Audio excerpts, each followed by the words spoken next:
darling. Are you there? Do you need to share anything? Hello, Maria. I am here. Can you hear me? I can hear you. I've got my ears in, so hopefully we don't get any echo. Yes, I've got everybody muted but you. Let me just pin you so that you stay at the top at a pin. Perfect. And take Alison's off. Oh, so many things. Sorry, Alison. Yeah, sorry, Alison. You might be an MBE, but it's my turn at the top now.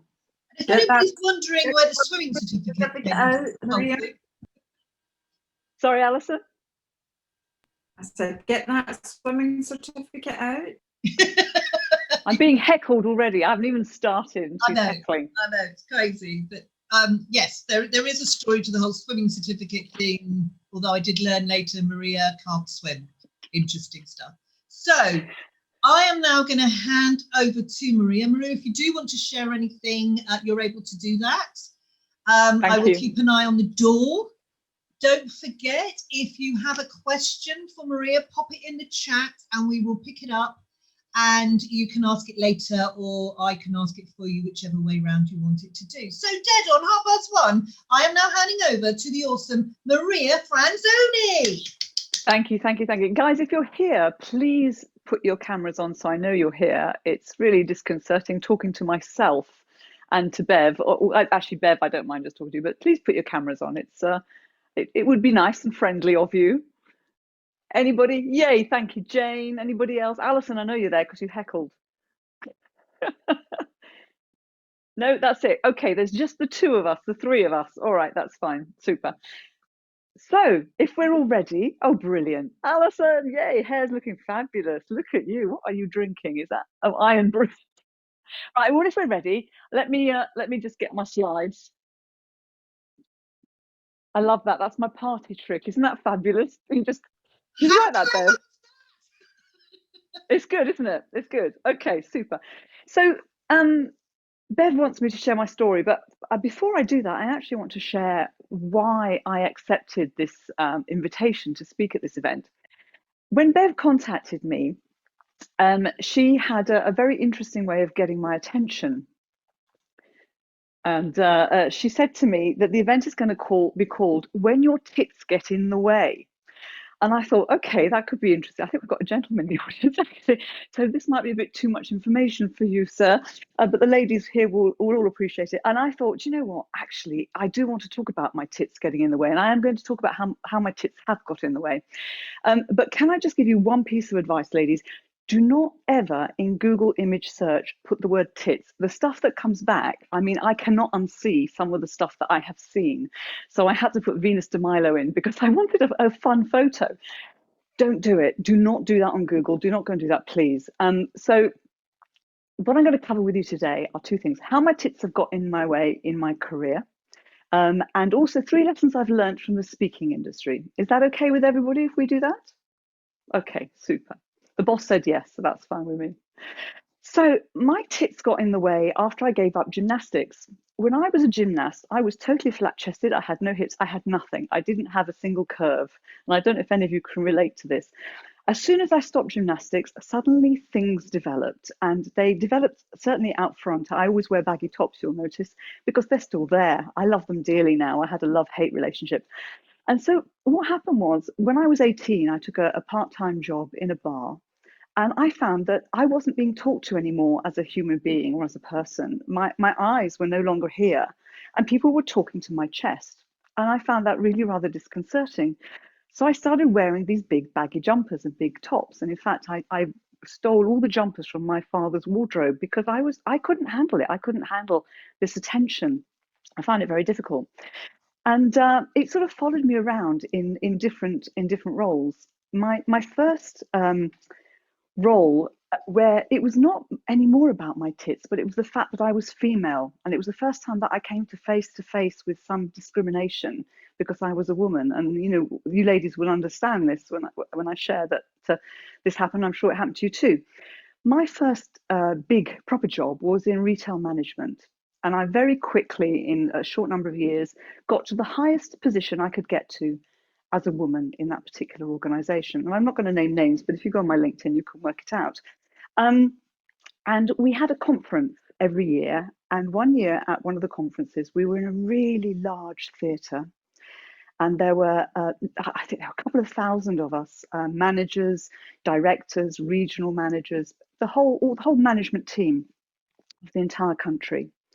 And towards the end of the conference, there was an opportunity for us to have a Q&A session with the board. And there were 9 chairs on the stage, and bit by bit, these chairs got filled up. And I sat there and I was looking and I thought, these are all guys. There isn't a single woman there. And it was our chance to ask the question. So my sort of little hand went up, a little bit scared. And I said, how do I get a seat up there? And that was my question. How do I get a seat up there? I've got as far as I can get. I didn't get an answer. I did get removed from that room. I was told that I had asked an inappropriate question. That wasn't the kind of stuff they wanted to be discussing. And that was the first time it hit me that actually there's discrimination in the workplace. And it made me more determined than ever to be successful. I didn't stay there very much longer after that. I applied for a job that I was not at all qualified for. I thought, I'm going to show them, I'm going to do something, and I'm going to say this is way better.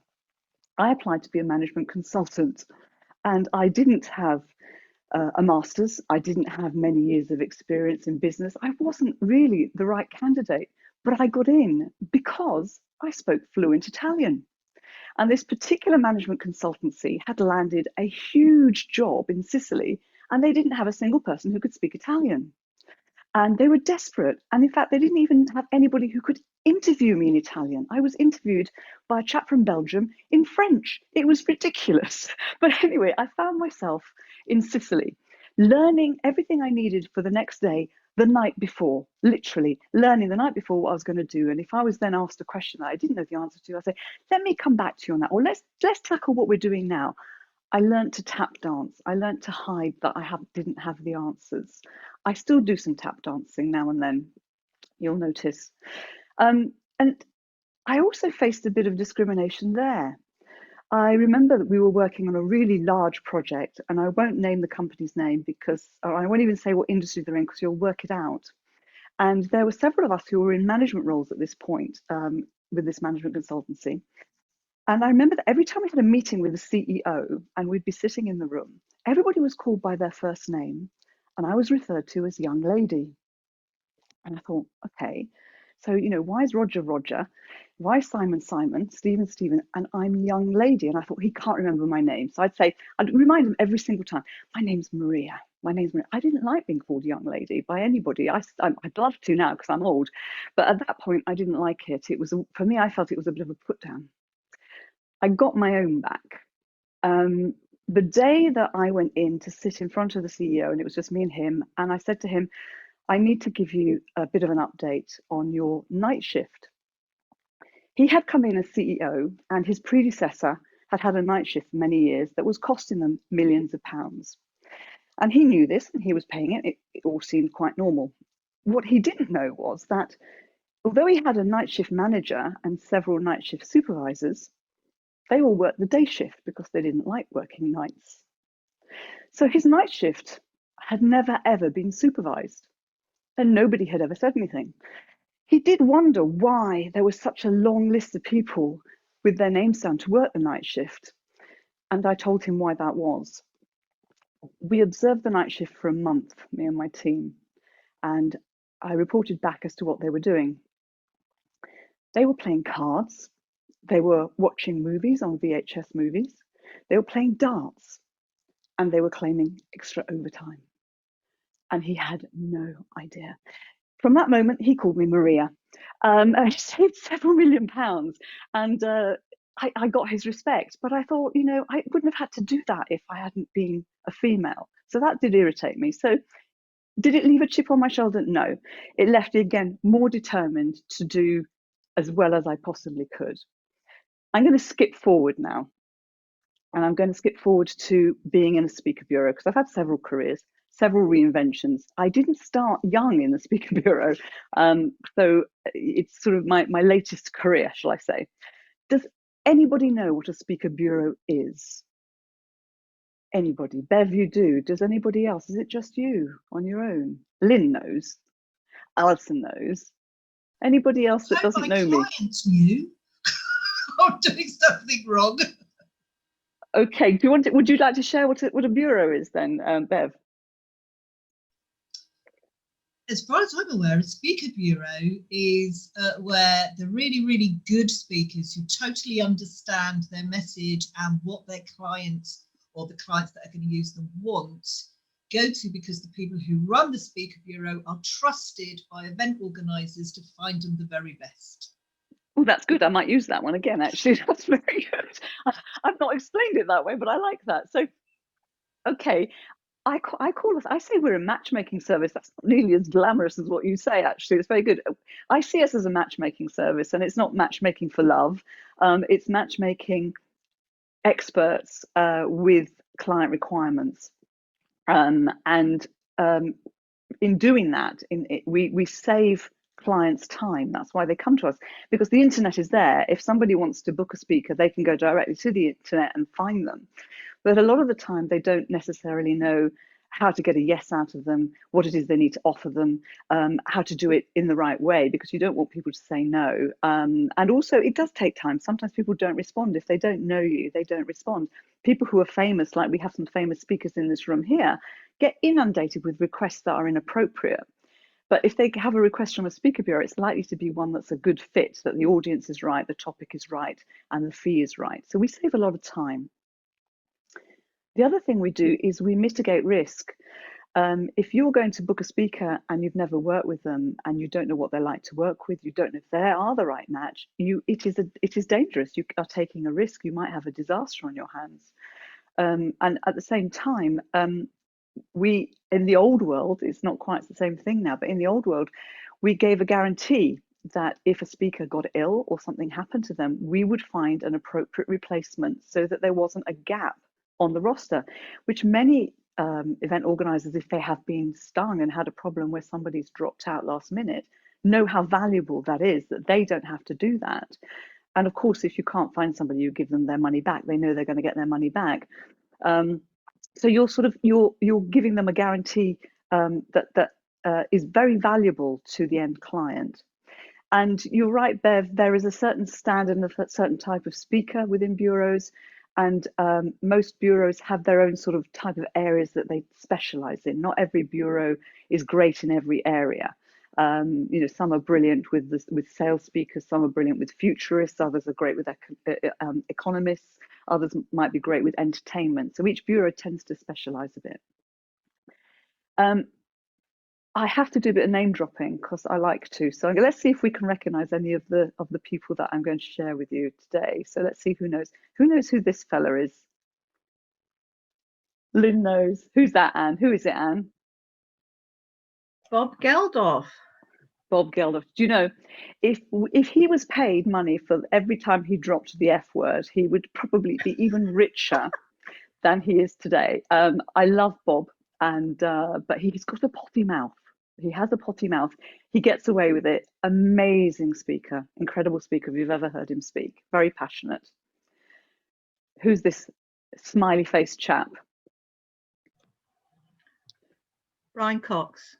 Yeah, that's Brian Cox. What a lovely man. He's just so warm. His personality is exactly what he looks like. He's just such a happy chap. Got a really good sense of humor as well. Now, this is the big one. When I joined the Speaker Bureau, the boss at the time said to me, "Is there anybody on the roster you would like to meet?" And I said, "Yes, there is a certain man I want to meet." And this was the man I wanted to meet. And he said, "Make it happen. Find him the right gig." Does anybody know who that is? He's sadly no longer with us. There's a bit of a clue. I can't see everybody, I'm afraid. I can see most of you. Anybody know who that is? Nobody? Ignore the hair. This was wild times when I hadn't learned how to handle the hair. This is Neil Armstrong, first man on the moon. I had the privilege of working with him a lot. He became a friend. He's a Leo like me. He was a Leo like me. He loved little dogs, so we had a lot in common. He loved food and going to great restaurants. And he was interesting. There was a lot of stories about him which weren't true. People said that he was antisocial and didn't want to sign autographs and this, that, and the other. He would have his photograph taken with every single member of the audience whenever he spoke and shake their hand and say hi. It's true he would never sign an autograph, and people would get really upset about that.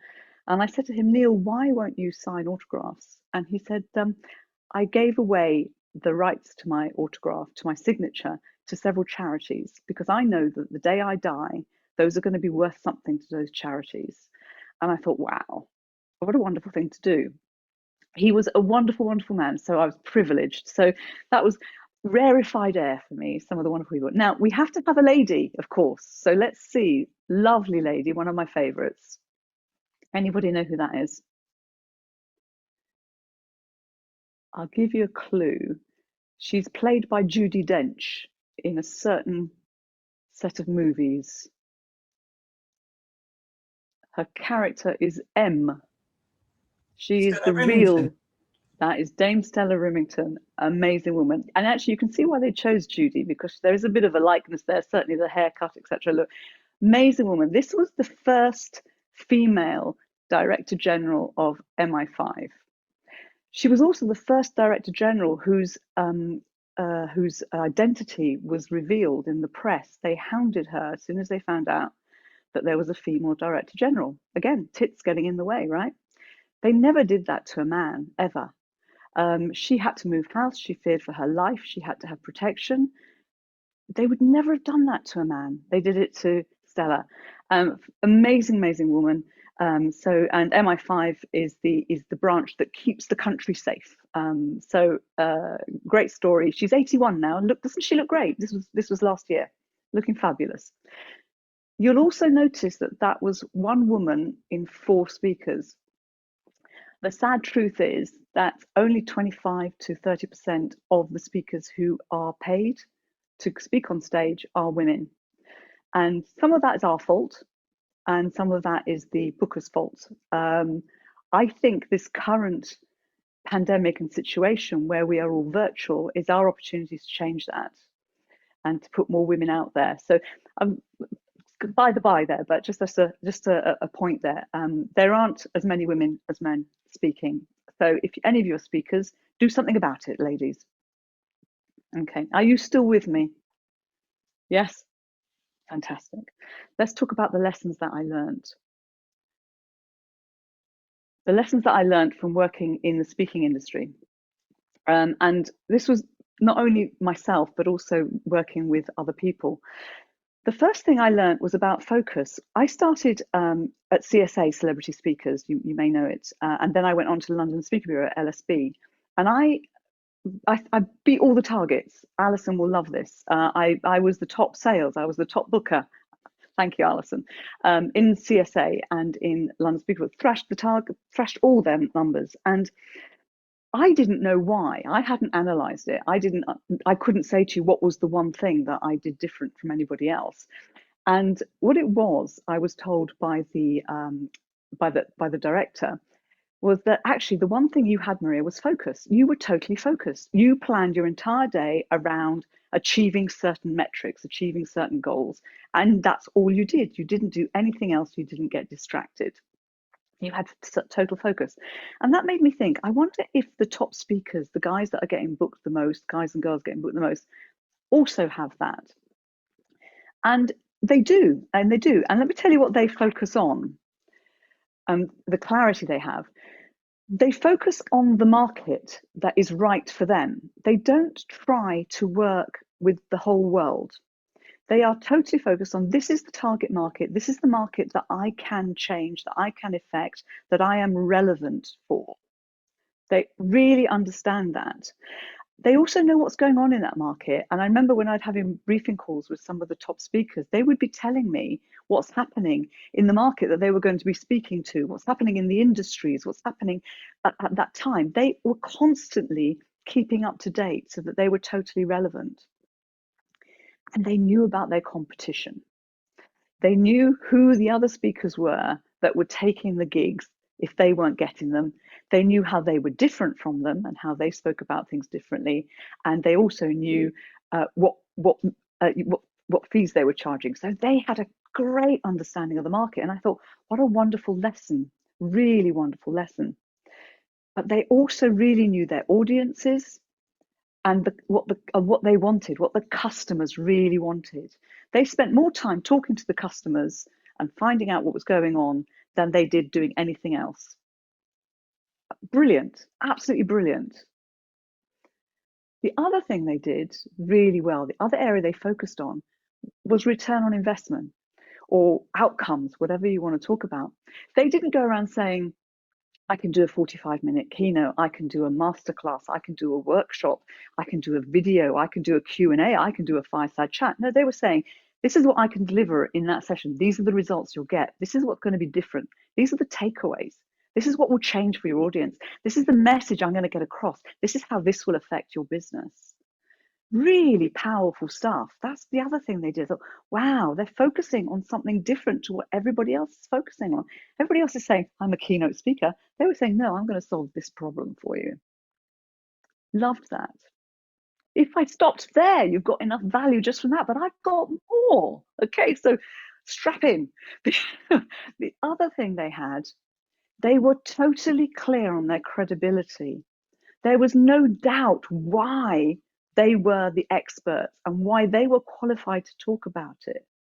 Now, so for example, if I'm saying, right, I'm going to say to you, I'm an expert in the speaking industry, I wouldn't, if I was doing a session specifically just on the speaking industry without my story. I've done my story because Bev kindly said, please share it. But it's not relevant to you that I was a barmaid. It's not relevant to you that I was in retail management. It might be relevant that I was a management consultant, I don't know, but the stuff that I spoke about wasn't relevant. The credible relevance is 23 years in the speaking industry, running an international speaker bureau, being one of the people that helped grow London Speaker Bureau to 25 locations around the world, 18 offices, multi-million-pound turnover. That's the credibility piece that's relevant to speakers if I'm working with speakers. And they were totally laser focused. What's the credibility piece I need to be sharing, that I need to put up front when somebody's trying to book me, that they need to see? Really powerful, and really clear on that. They weren't trying to be all things to all men. They were saying, this is the thing that's really important. So those were the three things with regards to focus. It was about the market, the return on investment, and the credibility. The second thing I learned is it's a numbers game. Who likes numbers? Alison, of course you do. Anybody else? I can only say Bev. Not many hands. Not really. Please learn to love numbers. Numbers are wonderful. Words are wonderful. Speakers, absolutely. Numbers are really important for your business. So important. And this was what I learned really from the Bureau itself. The fact that they were brilliant at numbers, both bureaus, brilliant at numbers. What they were really good at was reporting and tracking the right numbers. So, for example, kept it really simple. They would have an indicator that would say what would be, how many bookings are you going to get, how many events you're going to get based on the inquiries. They knew the conversion rates, so therefore they knew how many inquiries you had to have to fill your pipeline. I'm sure Alison has shared this in much more detail with you, but you have to track the right indicator. And for the Bureau, it was inquiries.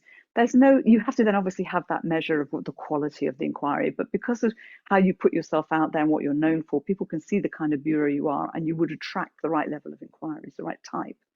And also by knowing your conversion rate, and I remember when I started in the industry, I asked the boss there, I said, what should my conversion rate be when I start? And he said, well, when you start, you're not very good. You don't have much product knowledge, don't really know what you're doing. 20%, 1 in 5. If you do 1 in 5, he said, every time you lose one, you're getting nearer to the one that closes, so you don't get upset. That's a big mindset thing for somebody who's in sales. You don't want to get upset. So every time I lost one, great, I'm getting nearer to the one that's going to close, was the way I worked on it. And as I got better, my conversion rates increased, and then competition went crazy. Clients started going to several different bureaus, and all our conversion rates have all come down for all the industry, because there's now clients will go, instead of to one bureau and trust that one bureau, they'll now go to 3, and they'll have 3 bureaus working on one inquiry. But that's another discussion. So Tracking the right numbers, so important. What are the right numbers you should be tracking in your business? And keep it really simple, super simple. The other thing I learned, and oh my God, this is so important right now, cash is king. Cash is king. I thank the Lord that I knew this and I learned this, because I don't know about any of you, I am a director of a limited company and I pay myself out of profits because that's how we do it. Therefore, and I couldn't furlough myself. I have a small salary, couldn't furlough myself. If I didn't have cash in the business, I would be very miserable right now. But I'm fine. I've got cash in the business. I've got cash invested. And businesses that have cash are fine. So I would really say to you, put some money away. It's really important. What's fantastic about the speaking industry, which is rare, is that you get paid before the speaker speaks. Did you know that, by the way? Did you know that? No? Isn't that cool? But not only do you get paid before the speaker speaks, at the moment it's different because the lead times are really tight. You get the full payment 30 days before the speaker speaks. You get the deposit when they confirm and the balance 30 days. How is that for cash flow? Isn't that the best business ever? You never have to borrow money. You can start it and immediately you've got cash. It's a fantastic business. Don't all go and set up bureaus. I don't need the competition. Thank you very much. But it's a really good way. If you are a speaker, you can get paid in advance. So don't get fobbed off with the idea that you have to wait till after the event. It's not true. People expect speakers to ask for money in advance. And even better, you get a cancellation fee if it doesn't go ahead. Alison's like, yay. It's a license to print money. It's wonderful. If you're not speaking, getting paid to speak, you might want to do it. There's room for more ladies. I don't know if this I'm Tristan G, it's Nomad 9 is a man or a woman, or if it, because he or she is not on video. So if it's a man, I apologize. Yes, think about it. If you haven't got a cancellation policy, or if you haven't got a payment policy where you get paid in advance, change it. Cash is so important. And then the other thing is to think profit. I wish I had learnt this a long time ago. Anybody seen this book? No. If you are in business, go do yourself a favor, go and order it. It's fantastic. I've ordered it and I also sent a copy to my accountant. I would recommend you do that too, if you agree with what this says. So what this book says is, based on your profit last year and your projections for this year, you obviously want to make more profit this year than you did last year. So work out what that profit percentage is. When you get any money into the business, take that out and put it in an account that is out of sight and out of mind.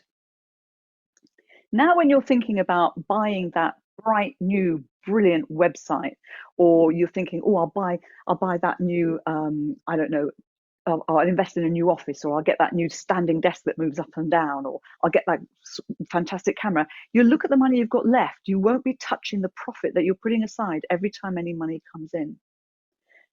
It's more complicated than that, because it's not just about the profit. You actually work out all your percentages. What's your tax going to be? So you have a tax account. What's your VAT going to be? What's your VAT account? What's your operating expenses? Your operating expenses. I have an account that is my speaker costs, so my speaker fees. So I take that out. So I never touch the speaker fees at all. I never touch the profit. I never touch the tax.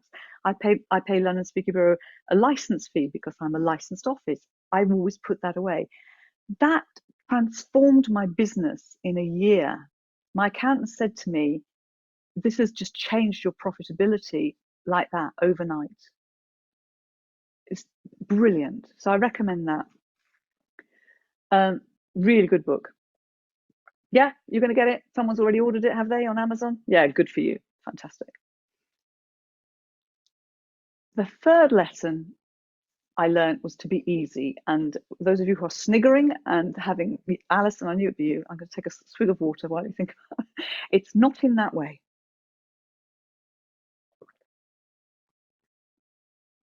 Here's the way I meant it. So easy to find. If people want to work with you, you've got to be easy to find. You've got to be visible. You've got to have some visibility. And do you know what? Men are very good about making a noise. they're very good on social media. They're very good on their websites. They're very good on LinkedIn. They're very good. They're good at saying how brilliant they are on pick me, aren't I great? Ladies, we have to make a bit more noise. We have to be visible. And I know that my mum said to me a few years ago, which was really depressing. She said, Maria, when you get to, she doesn't actually call me Maria, she calls me Isa. My name is Maria Luisa. So I'm Isa. My sister's Davina. She's Ina and Isa. But she said to me, Isa, when you get to over 50, you will become invisible as a woman because nobody sees you anymore. And I said, absolutely, that is not happening to me. I'm going to make more noise than ever. I am not going to go down without a lot of noise. So be visible, be seen. Don't be that needle in a haystack. Make sure people can find you. Be easy to work with. This is a quote I picked up from a rapper. And I thought, wow, there's a rapper out there who realizes that the key to success is to be easy to work with. I can't tell you how many speakers we drop because of the fact that they're not easy to work with, or we don't put them forward, or if the client asks for them, we say, actually, can I just tell you how difficult this person is to work with? Let me tell you what happens when you go through the process. And one or two are some of the biggest names in the world, and they're just difficult, and it's hard work, and it's miserable, and it's no fun. So think about the ways you can be easier to work with. Make it as easy as possible for your customers, your colleagues, your business partners to work with you. I have to say that the ladies that I have worked with on this event have all been super easy and easy to work with. Naughty, huh? Then you need to be easy to listen to if you're a speaker. And the best speakers are really easy to listen to. They structure their content. They have a flow. You can see where they're going. They give you sort of signposts and summarize. They make it fun. They add a bit of humor. They make it personal. They tailor it. So you need to be easy to listen to. So in summary, I'm finishing much sooner than I intended to. But anyway, there'll be lots of time for questions. But so in summary, the three things I learned is one, focus. And I'm going to recommend another book to you here. Anybody read this one? Yes, isn't it brilliant, Jill? Anybody else? No? If you are like, oh, Alison, if you're like me, I have a problem that I get distracted by the shiny objects. And although I used to be good at focusing, as I've got older, I'm not as good. And I have to keep reminding myself, focus on one thing. So that's really useful. It's a great book. I tend to write all over my books when I enjoy them and fold pages over. So that's another great book. So one, I learned you need to focus, you need to know your numbers, and you need to be easy to work with. But most importantly, your tits are wonderful things. You need to love them and embrace them, and you need to check them regularly. So I'm so sorry, when I practiced this, it was much longer than half an hour. So we have plenty of time for questions, and I can look at what's going on in the chat that I missed, because I do have severe FOMO. What do we have? It's fantastic. A billion questions, don't worry. Perfect. Go for it. Billion questions far away. Okay, yeah. We do have some questions, and if Rebecca's picked up some questions, even better. One of the questions was, why do you think there are fewer female speakers? Oh gosh, it's such a big topic. Okay, lots of reasons. One is, and it's interesting because there's an article that I shared with you this morning, actually, Bev, that women traditionally have always had to pick up the childcare problem, and not problem, the childcare workload. And in fact, in that particular article, I think it said that it's 30% of women tend to have take on the majority, and only one in 10 men will take on the load. And so what happens is, once you've had a child, you prioritize your childcare, and why wouldn't you? And many women also, when they've had a baby, will take time out, and that will affect their career. So that's one thing that does affect you. I say you because I haven't had any children. My children are dogs, and that has had an effect. The other thing is that often women don't want to be away from home for a long period of time because they do take on much bigger role at home. We haven't got that issue at the moment while we're virtual. A lot of speakers will put themselves forward for events when they're not qualified. And it does tend to be the guys that are much more up for it and up for renegotiating it and saying, okay, let me do it this way instead. Whereas women, if it's not exactly the right fit, will shy away. And I think, I don't know. I don't know. Maybe there's not enough role models. I don't know. I'll put it to you. Why do you think it's the case? I think some of the organisers perhaps aren't thinking that way. They are more so now. But what would you say? I have to say, sorry, Lynn, carry on. I said self-confidence. Yeah. Simple. That's what I'd have said, because it's interesting that women don't recognise their own achievements and their own the things that they've done in life. They sort of do them and it's normal life and you move on, and it's like women forget. And I'm constantly saying, but that's a huge achievement. And an achievement really isn't scaling Mount Everest, or as you say, you know, some days, as I think it was Alison who said, some days it's just being able to get out of bed and get dressed. It always will depend on where you fit in life. But I think women, my generation, my mum told me never to boast. She was always telling me not to boast and to be quiet. And obviously I didn't listen to that one, but to be quiet and you know, stand back, and girls did girls things and boys did boys things. And I don't know if that's affected a whole generation. Yeah, do you know, that's a very valid point. And Lynn, you're absolutely right. The confidence thing sometimes, and maybe just having somebody that, you know, having a mentor who can help you and guide you, because it's not something we always think about. You think a lot of business people will have mentors, but maybe somebody might not if they're a speaker or deciding to do speaking or going into it. If you're not doing it, speaking either for free to share, you know, your expertise, get known and attract business is a great thing. Being paid to speak is even better. And if you haven't got it in your repertoire, you might want to consider it, add it to your portfolio. What do I keep telling you all those people who work with me? We're working towards getting paid. That's what we want. Perfect. There's a carry-on question from Rebecca Dobson. Rebecca, Rebecca Dobson, where is she? That's the only thing about Zoom, isn't it? You have to find people. I can see her, but she's not got her camera on. Rebecca, do you want to ask your ongoing question from? Yeah, sure. Well, all I wanted to know is, why do you think that clients are actively seeking male speakers over female speakers? I don't think they're actively seeking male speakers over female speakers. I think it just happens to be, one of the big things is you need to be known. People need to know that you speak on that topic. You need to be visible. You need to be out there. So if I say to you, what speakers would you have?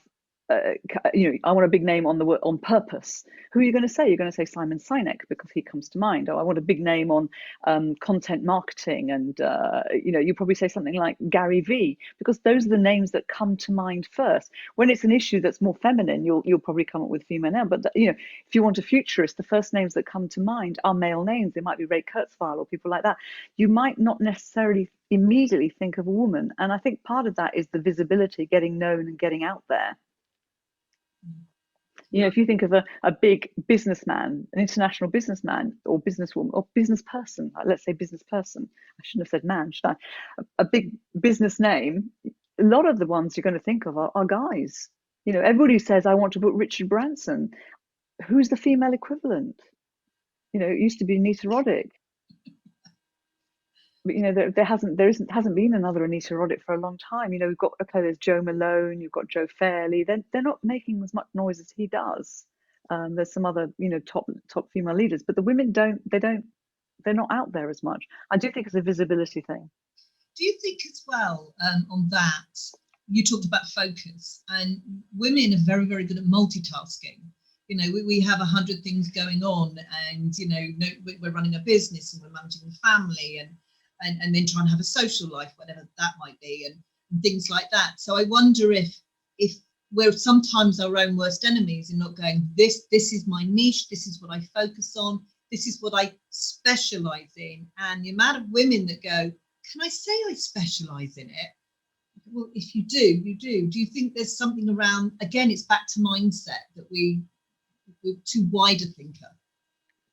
Yeah, it's really important in speaking, whether you're male, female, it doesn't matter, that you are known for that one thing. If I have a speaker and they say I can cover everything, I can do leadership, I can do motivation, I can do strategy, I can do finance, I can do da da da da da da da, and they give me a whole list, I don't know where to put them.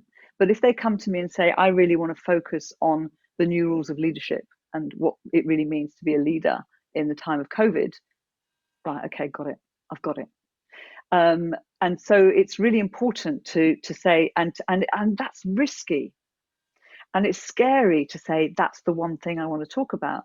But once you pick a lane and you pick your one thing, you can go deeper and deeper and deeper and deeper into that subject in a way that nobody else has. So then you become that expert in that tiny slice.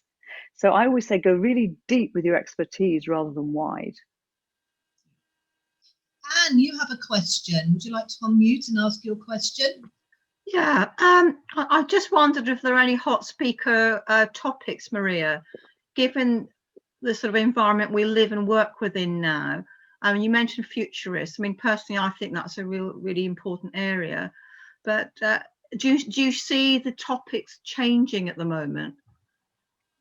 There's lots of stuff that's really important at the moment. So futurists, and future is always important. Future of work is important. Future of work's a big one at the moment because there's going to be so many changes.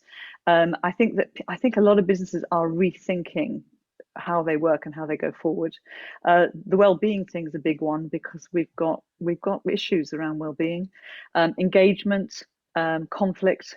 We've got a lot of people who, one minute they're being made redundant, the next the furlough is being extended. What does that mean? Stress, loneliness for leaders. There's lots of things, but the ones that are always evergreen are the topics around anything to do with people. Those topics are always evergreen.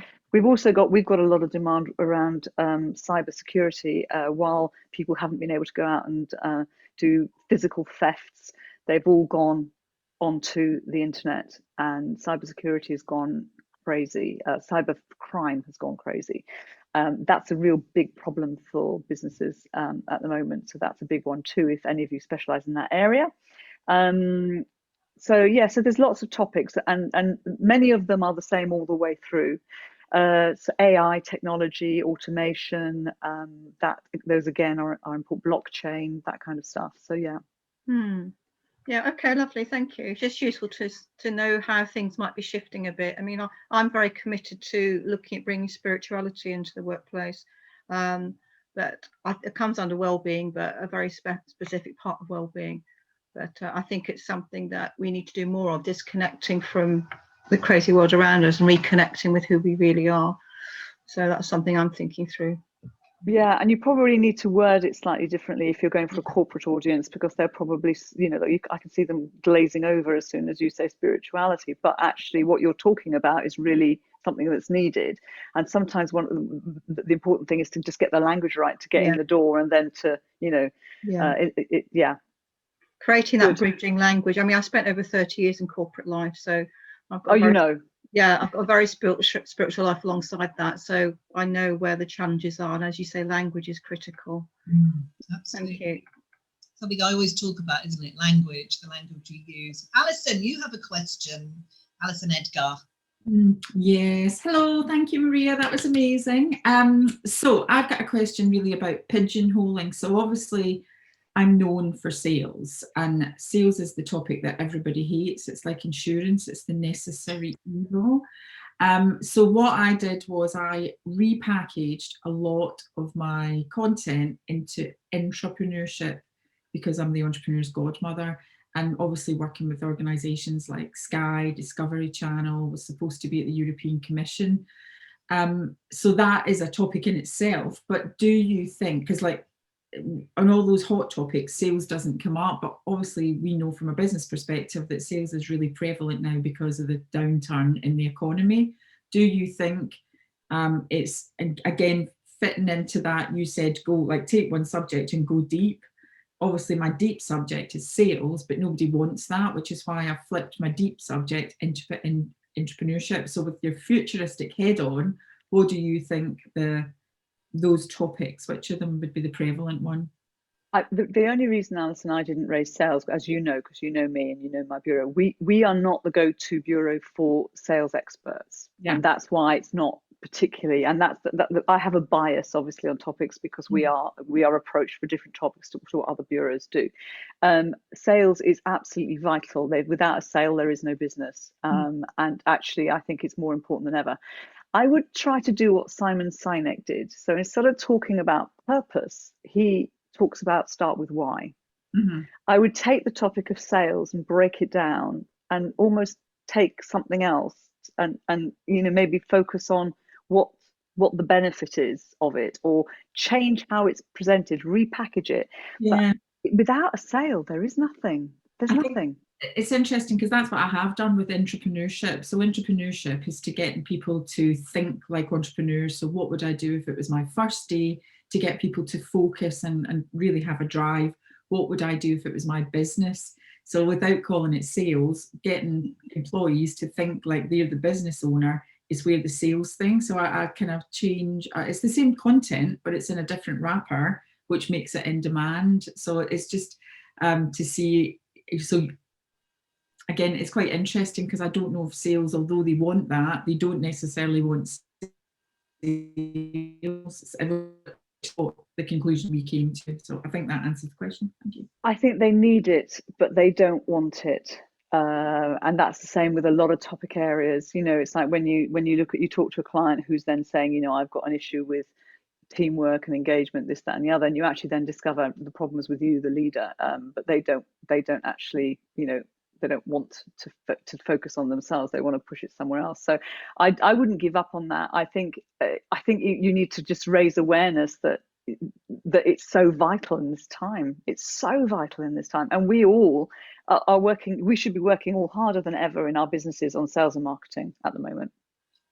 Thank you, Alison. And I think that's something I'm always saying to people. It is always about the message you give people and how you get that message understood by other people. And I wanted to just touch on something here about ego, because it's funny, I'll be talking to people in a room and someone will say to me, oh, you're a public speaking coach and a public speaker. I want to do a TED talk. And the first question I always ask is, why? Do you think that sometimes our ego gets in the way and people just go, I'm going to be a public speaker. That's what I want to be. It's like, I want to be an actor. I want to be a musician. But they don't think deep enough about the why. What is the message you want to give and why do you want to give it? It's like the person who wants to be a rock star but actually doesn't know how to play an instrument or sing or anything, and you see it all the time.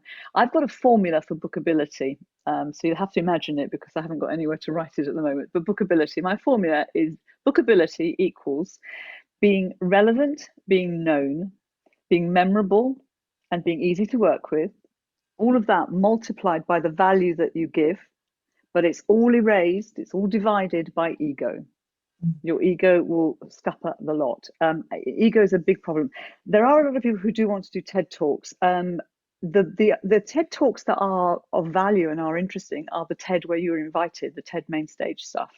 The TEDx talk is not as highly regarded by clients and bureaus. However, what's great about TED Talk is they film it beautifully. And they often prepare you really well, and it's a wonderful showcase. So if somebody wants to do it, that's great, but you're absolutely right. Why do you want to speak? And often people are thinking about the speaking, again, instead of the outcome that they're delivering. And it's interesting because I always say to people, it's what story do you have? It's always about the story. It's everybody who knows me, I go back to, what is the story? Because I'm a storyteller and I love stories. So is there anybody else that has a burning question for Maria, apart from how do we get better known? So I am going to throw another one in, and I know I'm hogging, but it's my event and I can get away with it, as Jill normally says. So I'm going to recommend another book. Oh, Sorry, I love books, and I spoke to the author yesterday, who's wonderful. I can say he's a friend. This is the best book you will ever read about how to get known. Mark Schaefer is amazing. His next book, the Known 2, comes out in February. I was talking to him about it, and he'll be a guest on my podcast, so we'll be having some questions with him. I mean, I've never written in any book as much as I have in this one. You just cannot see for pencil marks. That is how you get known. That is your handbook to getting known. Good, I will do that. Because one of the issues I think at the moment is, since we've all gone online, I have never seen so many requests for people to speak on someone's Facebook Live, or to join another summit, or to do this or the other. And one of the things I say to my clients is, be choosy where you apply to speak. Don't just go in and go, I'll speak everywhere. Now, I don't know if that's right or wrong, but my instinct says to me, be careful, because you could almost ruin your reputation by speaking at things that are very, very badly managed. Am I right or wrong in that one? Of course you're right. There's no point speaking at an event where the audience isn't right, because it's not going to land. It's not going to make any sense. It's not going to be the right message. You're doing yourself a disservice, and you're doing the organizer a disservice. So I mean, I agreed to do this one because we were talking about tits, Bev, as you know, and you got me on LinkedIn, and it's like, okay, you've got my attention. Great way to get people's attention. Humor. Yeah, great. So we've got lots of tips there. So anyone that I meet who says to me, I can't speak, I'm going to make them watch this particular bit again and tell them they can. If they go about it in the right way, you can. And if you really understand your subject and your message, you actually have a lot more confidence to do it than going on thinking you can talk about everything. So we're down to 20 past 2. We're only 10 minutes early now, Maria. Fantastic. We've got a question here, actually. We've got a question in the group here from Jacqueline. I don't know the answer to that one. Do you know the answer to that one, Bev? As a former CEO director within the social and charitable business, launching. Funnily enough, I spent 20 years in the voluntary sector. I actually had to leave because it was just too stressful. You wouldn't believe how stressful it is looking after communities that are in disarray. And I don't know what book to recommend on that one. I certainly will have a look for you, because I've still got a few people within that sector I can ask. I think it's so. I mean, I suppose it's, where are you stuck? Yes, and also don't think of the charity sector as separate from the business sector, because one of the things I always said is the skills you have and the skills you learn are the same. You're just in a different industry. So any of the books that have been recommended today would work just as well as any others. And I think sometimes we think it's different in the voluntary sector, in the charity sector, or the not-for-profit sector. Actually, it isn't. It's still about getting people's donations. It's still about raising awareness. It's still about telling stories. It's the same thing. It's just at the moment harder to get money out of people that have no money. Alison, would you like to weigh in on that one? I've just put a comment in the chat going, it's all about sales, baby. It's all about sales. So it might be worth, just asking that question generally. And what I'll do is I'll go through my lovely panel later, because they are all avid book readers, I can tell you now, and I'll make a list of the recommended books people should read, and I will put it on the event list or email it out to you all so that you can all pick and choose. And I know Jill has many, because I think I've still got a couple of hers. We all used to meet, we used to swap them around. I would like now to say a huge thank you to Maria for sharing all that with us. She is awesome. I follow her tips and things on Facebook and LinkedIn, and any of you that want to really take your speaking to the next level, apart from obviously working with me, follow Maria, because some of the stuff, all of the stuff she says is absolutely spot on and makes me realise I'm on the right track. And I do know what I'm talking about. Well, that's good. That's good to know.